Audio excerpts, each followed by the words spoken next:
today. So those of you who have never done a UTC before or who have not used this manual, you're going to notice that there's purple links here that you can click on.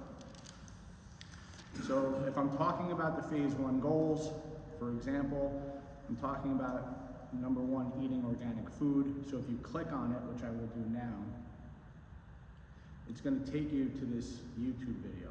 Let's start with the phase 1 goals. Notice that this video is 4 minutes and 24 seconds long. So it's going to tell you why organic, and it's going to tell you very briefly why organic, because later on in the manual, I go into great detail about these goals. So it gives you sort of a snippet about why we do what we do, why it's important. And then later on, as we go into much more detail about what's happening within the things that I'm talking about in each video. The goals, there's 10 of them, but I do want to just call your attention to the digestion part, because this is the biggest thing. Anytime you dramatically change your diet, the biggest thing that's going to happen is you're going to notice that there's a change in your digestion. And especially since we're talking about increasing protein and fiber. If you notice, or if you have previous digestion issues, it's really important that you understand this digestion. Later on in the manual, there's an entire digestion section that I talk about. So there's actually 3 videos in that section. But each of these videos is about 17 minutes long. The rest of these are about 4 or 5 minutes long. Some are 2 minutes. But these digestion videos are longer. Why? Because digestion is a complicated topic. You have to understand there's a reason why you got to where you are if you're having digestion issues. And those of you that have done these challenges with me before, I go into great detail about how to reverse certain things. You also have to understand that, we talk about preventative medicine. We say preventative for a reason, because once you get past a certain point, it's very hard to reverse. I'm not saying that you can't make things better, but it's like once you break your leg, there's really scar tissue there, right? Once something happens that is, like it crosses a threshold, it's very hard to reverse, and sometimes it's irreversible. But there's ways to ameliorate the symptoms that you're getting. And so that's part of what I talk about in the digestion section. So I just want you to understand that when you increase fiber, that fiber is irritating to people's guts who aren't used to digesting fiber. Our fiber intake in this country is really low, about 15 grams per day on average. And just so you understand, it's actually that low fiber content that people get is what causes things like diverticulitis. It is because you have not made your gut strong and resilient from the fiber over time that when you do have large boluses of meals that may have fiber in it or other irritating things like nuts and seeds, that when it gets into the diverticulum, it causes irritation. Now, if you've been eating fiber your whole life, you have a strong, resilient gut. And I always use the analogy of the first time I did jujitsu. When people are grabbing at your collar, the next day you walk out and you're like, how do people do this? I can't move my neck. How is it possible? And what you realize is that over time you build a resilience to people grabbing and pulling on your neck, and it doesn't hurt anymore. It's the same thing when you exercise. The first time you came in to train, you were super sore the next day. But what happens is your body adapts. Your gut is the same way. It's an adaptive muscle. Your gut is made of the same muscle, by the way, as your biceps and your quadriceps, which is why magnesium works so well to help people with things like constipation issues. And it's very particular forms of magnesium that we'll talk about and why. But I just want you to understand, why I'm beating this down is because the number one thing that people will come back with is digestion stuff. So if you're somebody that has digestion issues, you want to pay attention to these videos. I talk a lot about other things within these digestion issues because I talk about things in the context of hormones and digestion and a bunch of other stuff because they're all tied together. But it's not what you eat, it's what you absorb. Let me say that again. It's not what you eat, it's what you absorb. So some people have severe absorption issues of certain vitamins or minerals or even nutrients. So meaning like some people, they don't absorb fats very well, which is consequential to cell membranes, everything that fats do in your body, you know, certain anti-inflammatory benefits. You may be pooping it out, for example. So if your poop floats, that means that you have fatty stool. That means that you're not absorbing your fats very well. There are certain autoimmune conditions, like with pernicious anemia, where you're not absorbing vitamin B12. There's a whole bunch of stuff that could be going on. So that's why I'm saying it's not what you eat, it's what you absorb. So if you notice that you're having certain things going on in your body, and if you communicate with me, I can help you. I guarantee you I can help you. This challenge is all about communication. It's all about you communicating with me. I will communicate with you every day. But if you share with me what you're struggling with, and that doesn't matter if it's non-compliance, it doesn't matter if it's time, if it's this, if it's that. First of all, I guarantee you it's addressed in the manual. But even if it isn't, I promise you, like, big part of what I do is help people solve problems. And you'll notice that I'm a very reasonable person. I don't ask you to do things that are extraordinarily hard. I will always meet you halfway. All right? So if you're a smoker, I'm not going to tell you to not smoke because I know that you already know that you should stop smoking. I will give you a strategy. I will give you ideas about how to deal with whatever it is that you have going on. You got to communicate, and that goes especially for digestion. I will suggest things after you watch the videos and after you read the digestion section. I'll explain that. So as you go through these goals, you may notice things like, you know, reducing alcohol intake. I'm just going to lay a few things out real quick. Alcohol, I mean, it makes me laugh. Russians are especially guilty of this. They don't realize that alcohol has calories. I don't understand why I'm gaining weight. Well, what did you have last night? I only had 7 shots of vodka. Okay, each of those shots is about 140 calories.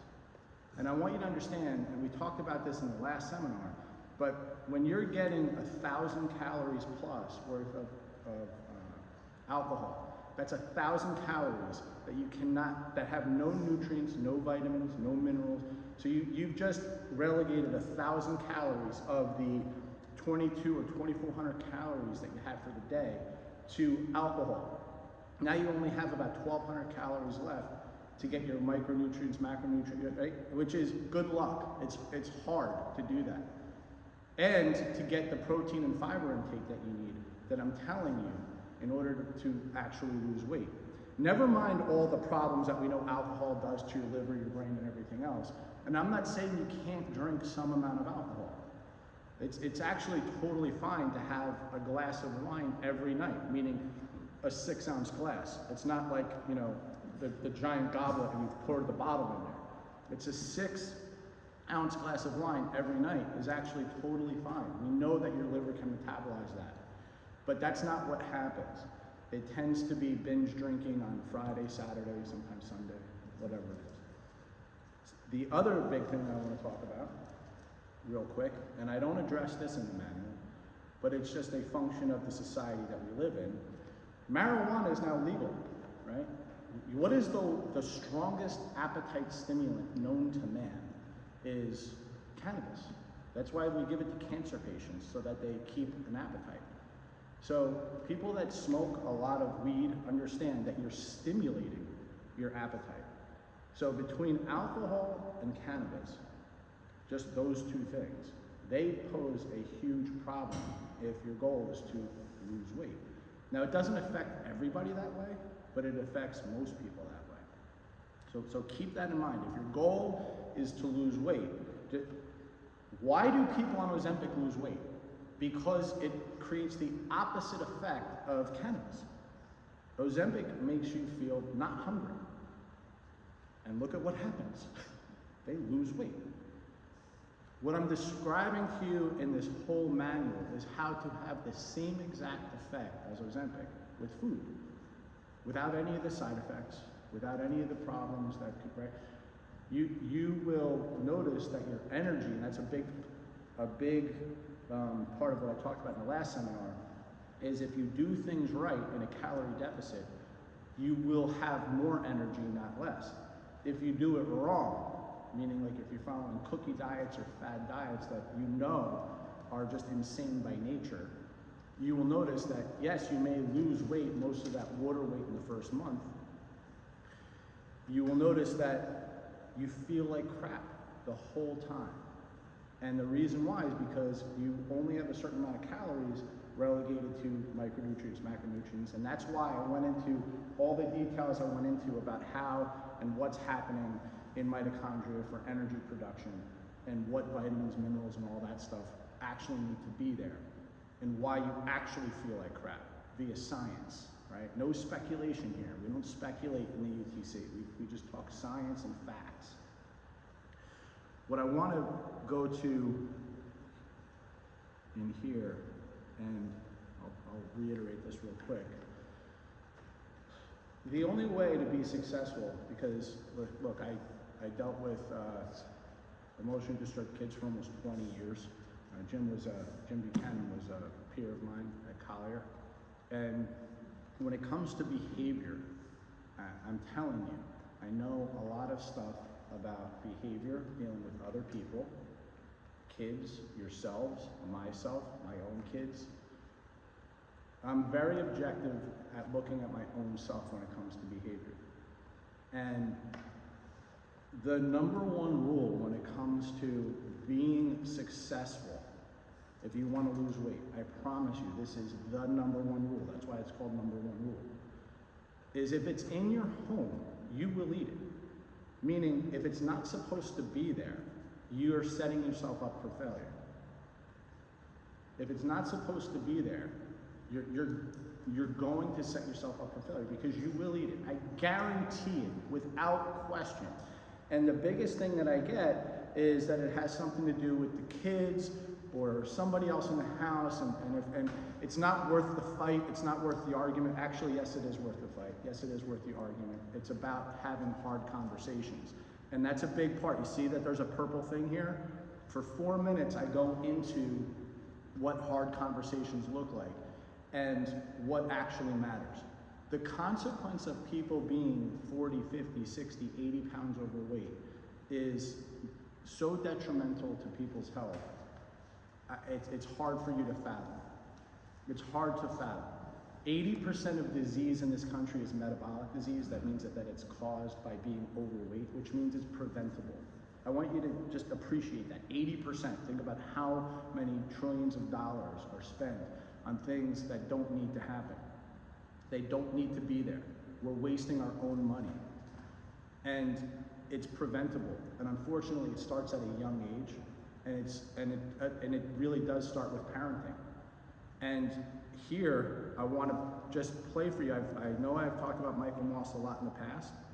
And those of you that are new, I don't want you to be overwhelmed. I will go through this manual day by day. That's the whole point. But I just want to highlight some important things. I'm going to play this. It's only about 4 minutes long. But I want you to hear what's being said here very carefully. We're companies doing what all companies want to do. And in fact, I should say too that's my takeaway from them too, which is that, this is not an evil empire that intentionally set up to make us unhealthy or otherwise ill from their products. These are companies doing what all companies want to do, which is make as much money as possible by selling as much product as possible. The problem comes in their deep reliance on salt, sugar, fat to sell those products. And I was incredibly lucky to come across this trove of documentation that allowed me to identify key people in the food industry who I was able to meet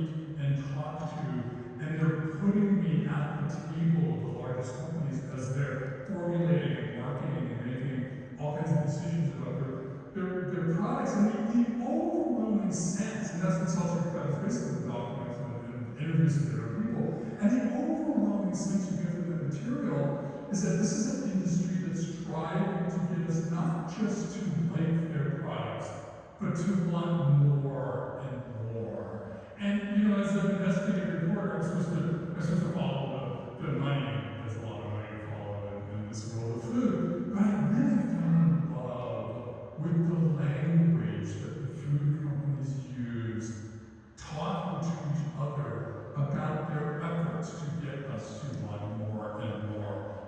They talk about making food craveable, snackable, and here's my favorite word, putting engineering is a more-ishness in food. Right? I mean, these are not English majors. These are bench chemists and marketing people using their own language to communicate with each other about their work. And one of the people I met who I fell in love was Howard Moskowitz here. He was trained in high math at Queens College and then experimental psychology at Harvard. Howard was responsible for many of the biggest icons in the grocery store because he figured out ways to optimize their allure to get us to want more and more. He walked me through one of his recent creations, which was a new flavor of soda for Dr. Pepper, in which he started with some 3,000 or 4,000 consumer taste tests around the country, tasting 50, 60 formulas of sweetness, each one just slightly different than the next.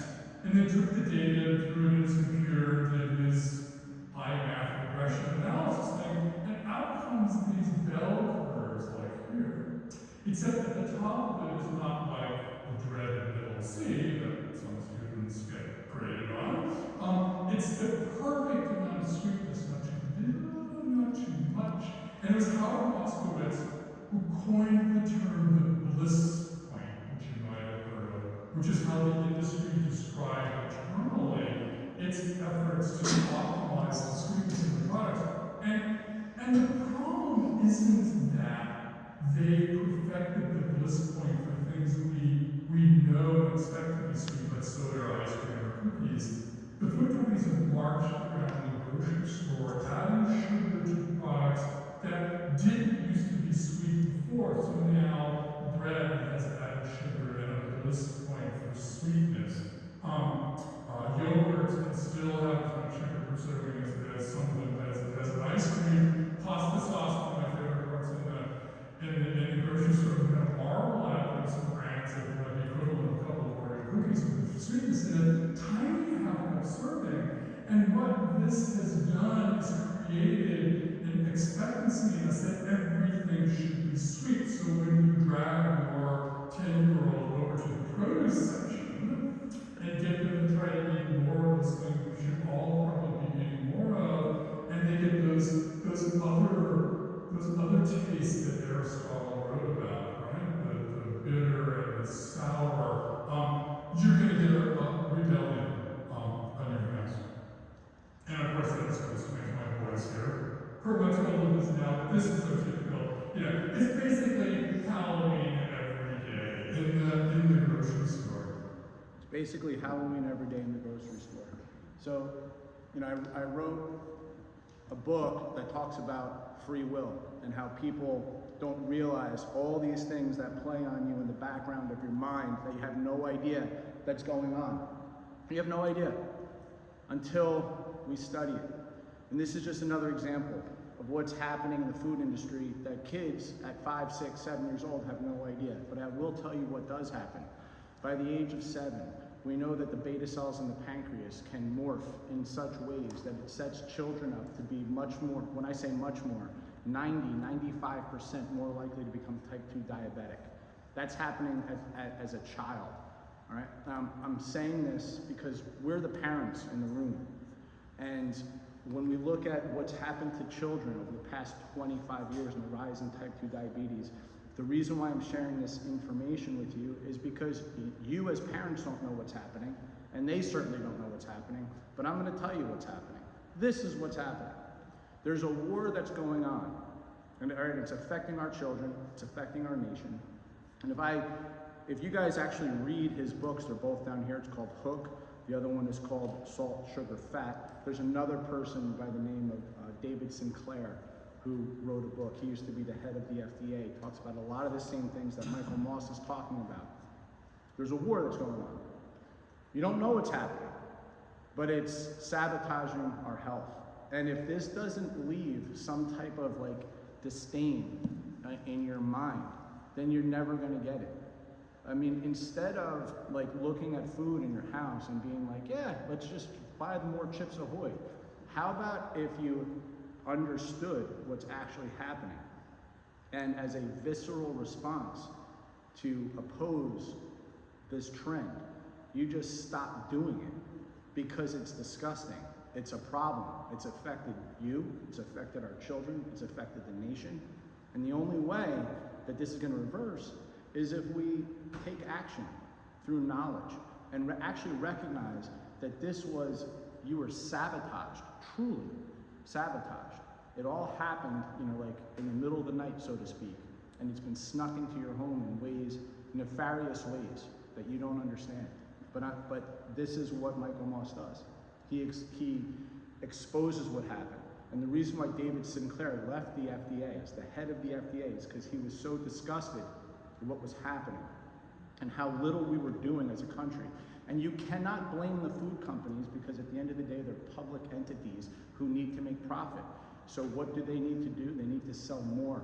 That's why certain slogans of certain food companies are things like, I bet you can't have just one. I bet you can't have just one. And they're very successful at it. My son is a chemist. And I can tell you that these companies like Kraft, General Mills, they hire 30 PhDs, all right? If you sat and talked to Jordan about anything chemistry related, he would literally blow your mind.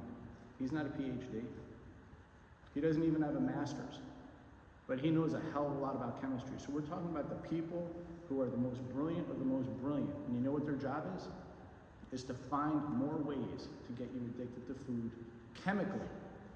So they'll put things into food, chemicals into food that actually have nothing to do with these vitamins, minerals, nutrients that I'm talking about, but they have addictive properties. So for example, nicotine has an addictive property. I'm not telling you that they're putting nicotine into food, but it goes beyond just the sugar, salt, fat context. That's one thing. He talks about mouthfeel, it talks about all the textures and all these things. But there's also additives in the food that absolutely don't need to be there that have addictive properties. And again, it's at the right ratios, it's at the right everything to get you addicted. I'm saying all this because you can use this type of information to motivate you to change, to get the family to change, to have hard conversations, to recognize what the consequences of actions are. Like, we have laws in society for a reason. There should be laws in your home when it comes to food and what's there and what belongs there. That doesn't mean that you can't have delicious food in your house. But the truth is that the average person doesn't know how, because they've been doing something for so long, they don't know what the other side actually looks like because they've never explored that side. They never realized what things can be like, what they can taste like, what the options are. And it's a lot easier today. The technology we have today to create and have healthy food available is phenomenal compared to when I first started doing this back in 2008. Because there are groups of people that are interested in keeping people healthy. So the options are there.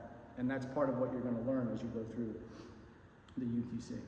So here I talk about this whole thing about getting ready and talks a lot about the family and what you need in your kitchen and getting your kids on board. We talk a lot about things that are good ideas to do with the family to keep them healthy. We talk a lot here about spices, herbs and spices to make foods taste good and what their health benefits are. So you'll notice that each of these have purple links, and each of these purple links talk about the health benefits of different foods and spices, and it even talks about how to pair foods with spices down here.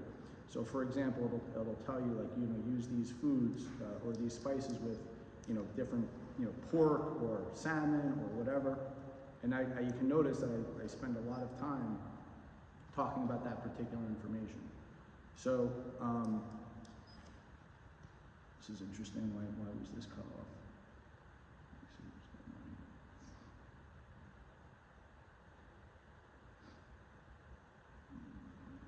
here.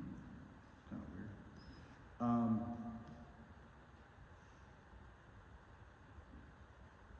weird. Later on in the manual, you're going to notice, I don't know why the hell this is doing this, to be honest. Let me try this. Let's see what's that here. Oh, I don't know why this is cut off.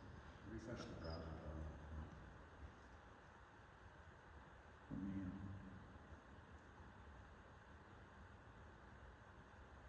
let's see.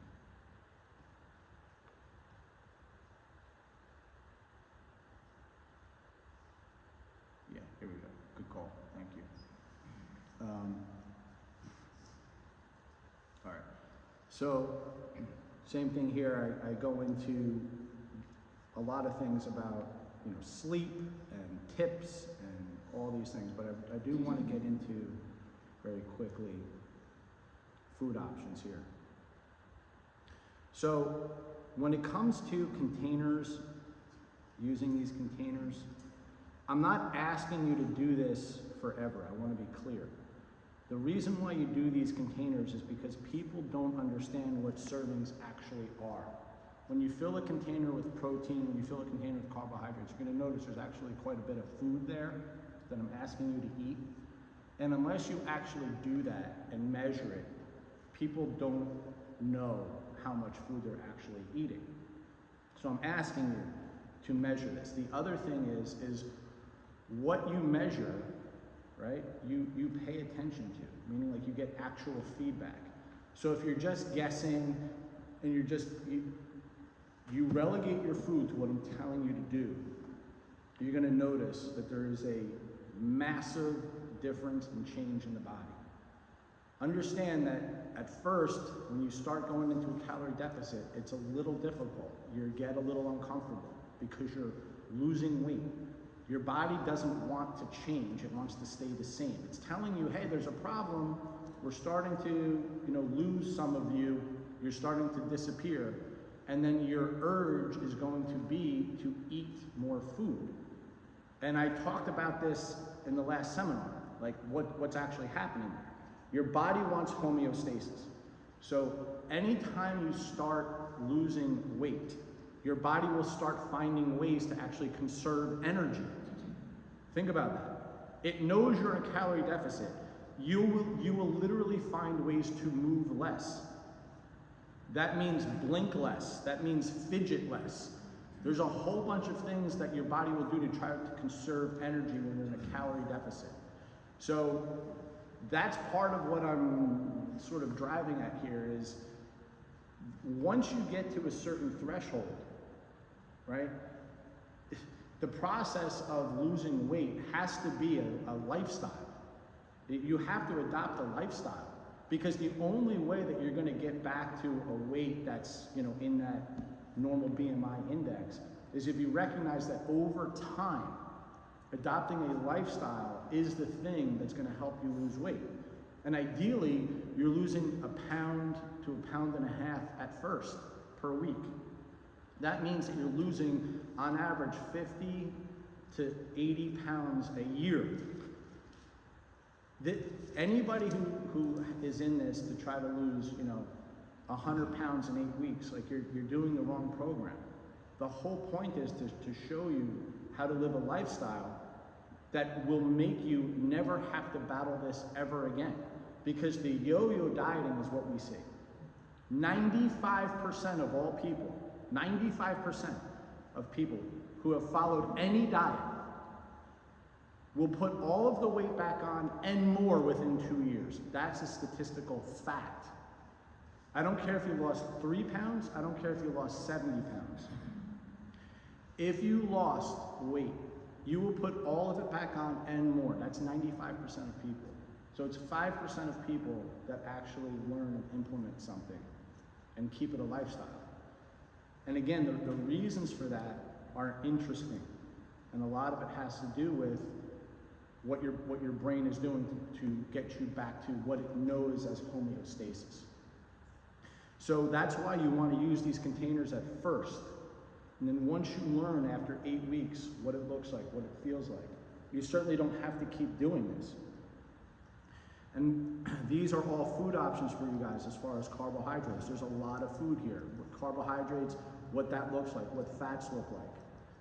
Proteins, fruits, vegetables. These are your shopping lists. It talks about measurements, and most of you in here have done this program many, many times. And those of you that are new, I will certainly make sure you understand what's going on.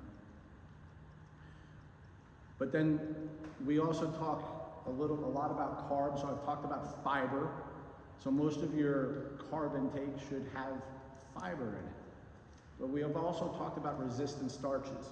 And right here, you see it says resistant starch reduce some cancers by up to 60%. So here's another thing. If you just click on this and if you read this, dietary supplement cuts risk of cancer by 60%. What is it? What type of fiber is it? Something that we've talked about in UTC for 15 years. It's a resistant starch. What are resistant starches? All you have to do is simply refrigerate your carbohydrates, which is what you're going to do anyway when you put them in containers. So potatoes, sweet potato, whatever it is that you make. By making them cold, they become what are called resistant starches. And what's even more cool is it doesn't matter if you heat them up again. The resistant starch stays resistant. This is what they're talking about in terms of eliminating certain cancers very specific to the gut.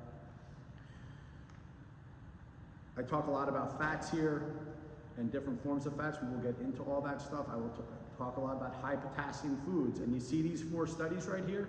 All 4 of these studies talk about how potassium, because as a society, we are really low in potassium intake. Potassium is an electrolyte, and similar to magnesium, it has a relaxing effect on muscle. Guess what your heart is? Your heart's a muscle. So if you're very low in potassium, if you're low in magnesium, which most people are, you don't get the relaxing benefit of these electrolytes. Instead, you're super high in salt, you're super high in sodium, right? And that effect can lead to hypertension. Well, what happens if we increase our magnesium and potassium to levels that we evolutionarily should have been eating? Because remember, we were mostly hunters and gatherers at first. We were eating lots of plant-based stuff. So if you read these 4 studies, you'll notice the effect of potassium on blood pressure. Magical. Magical. And I talk about high potassium foods right here and give you a bunch of examples. We talk about supplements a little bit.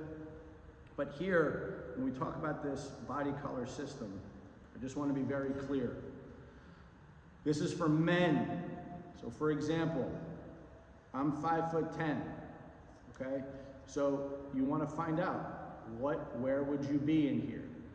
So if you're over 189 pounds, you would be red. If you're between 154 and 188. And if you're, hang on a second. This is men. This is for ectomorph, sorry. This is for an ectomorph. So if you're an ectomorph, that means that you're like, you have skinny wrists, skinny ankles, like you're a skinny dude. If you're sort of in the middle, this would be you right here. And if you're not sure what you are, you're in the middle. So if you're 5'10", right? And then if you're a burly guy, that means like you have thick ankles, thick wrists, like a thick neck, just genetically, then you're an endomorph. And it's the same thing for women. And this is what your food charts would look like, okay? So you have green, yellow, and red. So let's say you're a red body. You would have 2 fruits, 3 carbohydrates, 3 proteins, and you'd have 5 fats. And notice that it says at the bottom, are you still hungry? That means that you can eat a little more protein and more vegetables. You can choose bonus carbs, which those are those resistant starches. Because resistant starches, because they're fiber-based, you burn more calories digesting proteins and fibers by far than, for example, fat. So you have your digestion work for you instead of against you. Say that again. Just via the digestion process, you will burn way more calories if you're doing what I'm telling you by increasing your protein dramatically and your fiber dramatically. You don't even have to move more. Your digestion is working harder, which is why I'm telling you, like where I started off this whole thing, if you have digestion problems, don't you think that digestion working harder is going to be a problem for you? Yes. That's why it's so important that you understand if you're experiencing digestive issues, communicate with me, because there are things that you can actually do. But that's why I'm here for you. I'm gonna tell you, look for this, look for that, try this, try that. Okay? Then later on, we'll start talking about, we'll do a lot of stuff on heart disease and the latest tests and research and things that you can do and things you can ask your doctor for. At this juncture, you should just be walking into the doctor and just telling the doctor what you want them to measure. I'm not kidding, because they'll do it. I do it all the time with clients, and I write it out for them. I said, just say, hand this to your doctor. And the doctor looks at it, and they just order the shit. They don't argue, they just do it. And I'm going to explain to you. In fact, if does anybody here use ChatGPT? Okay. Like, if you take these 3 pages, okay, which I wrote years ago, way before ChatGPT came out, and you just snap pictures, and you just put it into ChatGPT and say, what do you think of these strategies? ChatGPT will say, this is the most modern understanding of heart disease that we have. And it'll actually say that what I'm talking about here with what to measure in your blood work, it will tell you that this is old, and what you're describing here is new, and a better way to do it. You don't have to ask any other question. You can just snap in those pictures. And I want you to understand how many years this has been here, way before AI came out. And the thing is that it doesn't have the benefit of all these links in here where I'm talking about Lp(a) and fasting glucose. Down here, I'm talking about coronary artery calcium score, all right? These tests and what I'm talking about and what you should do, for example, and what does it mean if you come back with a positive score? How many of you have had this test done? Okay, excellent. All right, so what does it mean if you have a positive score? And if you have a positive score, what's the next test that you should do? These are all things that I'm telling you, you'd be shocked unless you bring it up to your general practitioner. They don't have you do it. And you could go get it done for $100 on your own. You could. Okay? Because there are groups of people who care a lot about your heart health, and you can get these things done. I'm going for another one in November. I get it done every year. And we talk a lot about heart disease and the immune system, but there's a lot of information in here. So these purple links are if you want more information. Some of them are me talking for 4 or 5 minutes. Some of them are seminars like you saw with Michael Moss. Some of them are links to research like I showed you with the gut biome, right? And these are PubMed, these are peer-reviewed journals that we're talking about. We're not talking about some hack. We're talking about peer-reviewed research, trustworthy research. So those of you that have done this program many, many times before and have not visited these links, I would suggest that you do. And by the way, I do know how many times the links get visited. So, because I have a count, it's on my YouTube feed, so I can see how many times they've been viewed. I'm not putting pressure on you, I'm just telling you that I do see how much they're used. And obviously, if you don't want or need more information, you certainly don't have to click on it. But I will tell you that there's more information in these 4 or 5 minutes than you think. Because the most important thing whenever you do something is to understand why. If your why isn't big enough, you won't do it. So I tried to focus today on making the why big enough for the family and talking about what Michael Moss was talking about. That's a good why. I have hundreds of whys. When I start talking about a topic, I'm going to give you a whole bunch of whys. And the truth is, just like you didn't really understand the reason why when you heard Michael Moss talk, and you remember, like outside a couple years ago, I just talked about Michael Moss's research for an hour, okay, at one UTC. That's all I talked about was the food industry. You didn't know why. You thought you knew why because you can look around and see there's a problem, but you don't know why. I explained why. Michael Moss explained why. And I promise you that each of these things in here, each of the goals, have these huge reasons why that you don't understand. You can look at it and intellectually agree with it. There's a big difference between knowing why. You can intellectually agree with a concept like drink more water. Why? Why drink more water? What's the benefit? What's the real cash value of drinking more water? Well, I'm going to explain why. And that goes for any of these things. Just like I just talked about alcohol and cannabis. Why? Here's why. Because it actually stimulates your appetite. It actually takes away from the calories that you're trying to get, your macronutrients. You're sabotaging your own success.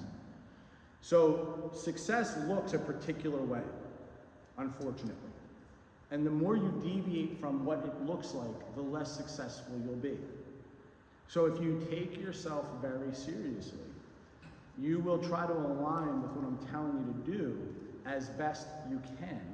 But I'm telling you, if you cannot follow rule number 1, which is if it's in your home, you will eat it, you're setting yourself up for failure.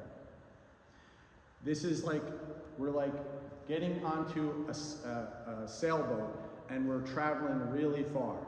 And we're gonna navigate along the way. We're gonna make little turns, little shifts. That's what you're gonna do. I'm not expecting anybody to be perfect, especially at first. Most of this program is a learning experience about long-term health. It is. And you're going to learn a lot of very practical things that I guarantee you, and I'm not kidding, because I know there are people in this room who will speak to this, in this very room. Never mind the hundreds and hundreds of other people that I've dealt with over the course of time, who will tell you that it has literally saved their lives via information, or somebody close to them, via just information, where they've caught the right thing at the right time and gotten the right care. And it has to do with conversations that we're having in here. So if I can help you or your family or friends that you know of from information that's in here and help prevent a catastrophe, because like I said, once it gets past a certain threshold, it's irreversible. It's irreversible. You follow these principles, you titrate up slowly with what I'm asking you to do. Learn a little bit each day. You're gonna be a better person. And what's great is it's less than 8 weeks. We're gonna finish on Thanksgiving, okay? I know there's gonna be a lot of questions about various things. I will put out, make sure everybody gets this manual later on this afternoon. I'll put this video out for you guys. And tomorrow, I'll start with the first video, with the first things, and the most important things to get started with, okay? Are there any questions about anything that I talked about very specifically? Anything that I just talked about that you want more clarity on or is not understood?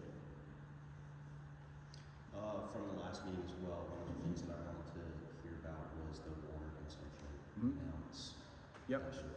So water consumption, just to keep it simple, is the main reason why you want to drink more water in order to lose weight is to keep your stomach full. So the feeling of satiation. What happens is, and we'll talk about this with sleep, but a lot of people are sleep deprived. And unfortunately, when you're both sleep deprived and dehydrated, your body actually craves food, and it actually makes sense. Because your brain is saying there's an energy deficit, right? Because you're fatigued, like meaning you have a lack of sleep. So your nervous system perceives this as lack of energy.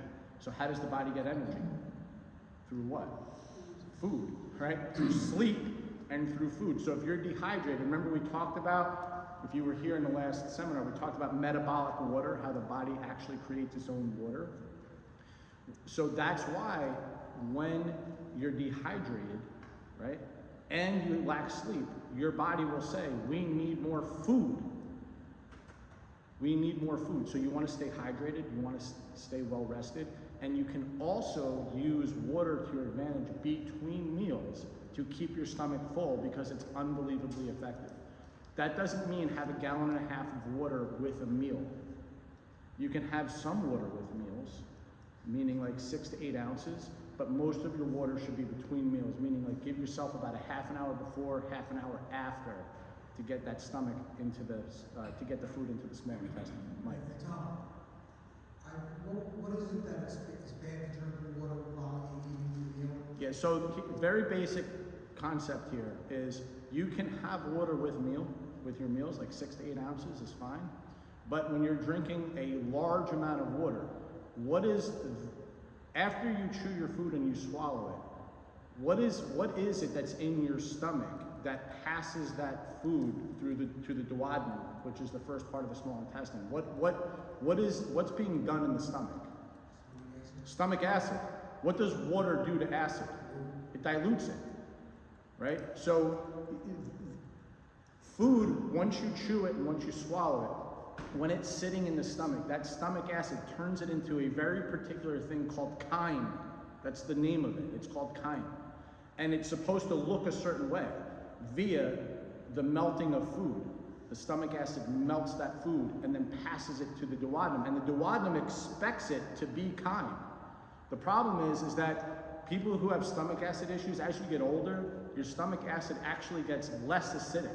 And people think that it's getting more acidic, like when you have GERD and stuff. It's actually because it's not acidic enough. That esophagus closes as a reflex to strong stomach acid.